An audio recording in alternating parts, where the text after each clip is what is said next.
ভাৰত অষ্ট্ৰেলিয়াৰ মাজত বৰ্ডাৰ গাভাস্কাৰ ট্ৰফিৰ মহা ৰণ চলি আছে সকলোৱে কথাটো জানে আৰু প্ৰথমখন টেষ্ট মেচত আমাৰ ভাৰতীয় টিমে খেলখন জিকিলে তাৰ লগতে 2 নম্বৰখন টেষ্ট মেচত অষ্ট্ৰেলিয়া দল জিকিলে আৰু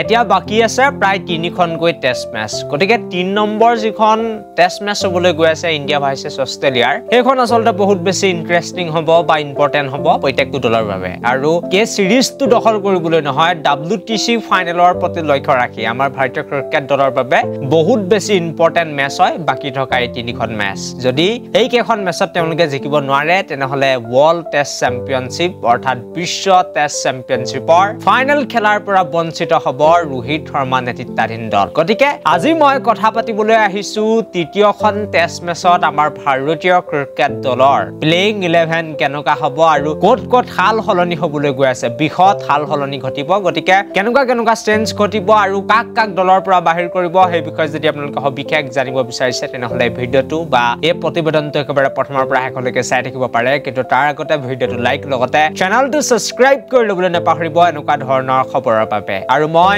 এতিয়া আহি যাব বিচাৰিছো আজি ভিডিওটোৰ মূল বিষয়টো লৈ বা টপিকটো লৈ আৰু আপোনালোকে জানে যে 2 নম্বৰখন টেষ্ট মেচত পানীত হাঁহ নচৰা অৱস্থা হোৱা ভাৰতীয় ক্ৰিকেট দলে তৃতীয়খন টেষ্ট মেচ এনো জিকিব বিচাৰিব গতিকে সেইবাবে ৰোহিত শৰ্মা আৰু গৌতম গম্ভীৰে এটা ভাল টিম বা এটা ভাল প্লেইং 11 তৃতীয়খন টেষ্ট মেচত আচলতে খেলাবলৈ চাব আৰু সেইবাবে দুটাকৈ হাল হলনি হোৱাৰ বৰ্তমান সময়ত খবৰ আহি পৰিছে দুগৰাকী খেলুৱৈ বিদায় ল'ব লাগিব প্লেইং 11ৰ পৰা আৰু আপোনালোকক জনাই দিব বিচাৰিছো যে হৰ্ষিত ৰাণা আৰু ৰবিচন্দ্ৰন আশ্বিনৰ প্লেইং 11ৰ পৰা বিদায় নিশ্চিত বা এই দুজন খেলুৱে তৃতীয়খন টেষ্ট মেচত আমাৰ ভাৰতীয় টিমৰ হৈ খেলি নাপাব আৰু কেনেকুৱা হ'ব পাৰে আমাৰ ইণ্ডিয়া টিমৰ প্লেইং 11 হেতু অকমানকৈ আপোনালোক সকলোকে মই দেখাই দিব বিচাৰিম আৰু অধিনায়ক হিচাপে সকলোৱে জানে যে কেপ্টেইন ৰোহিতে থাকিব তাৰ লগতে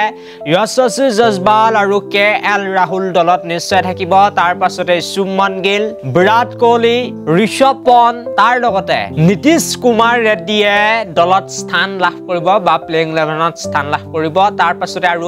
কোন থাকিব বুলি ক'লে আপোনালোক সকলোকে মই জনাই দিব বিচাৰিছো যে ৰবীন্দ্ৰ জাদেজা আৰু ৱাশ্বিংটন সুন্দৰৰ ভিতৰত কোনোবা এগৰাকী খেলুৱৈ ভাৰতীয় টিমৰ প্লেইং 11ত স্থান লাভ কৰিব হয়তো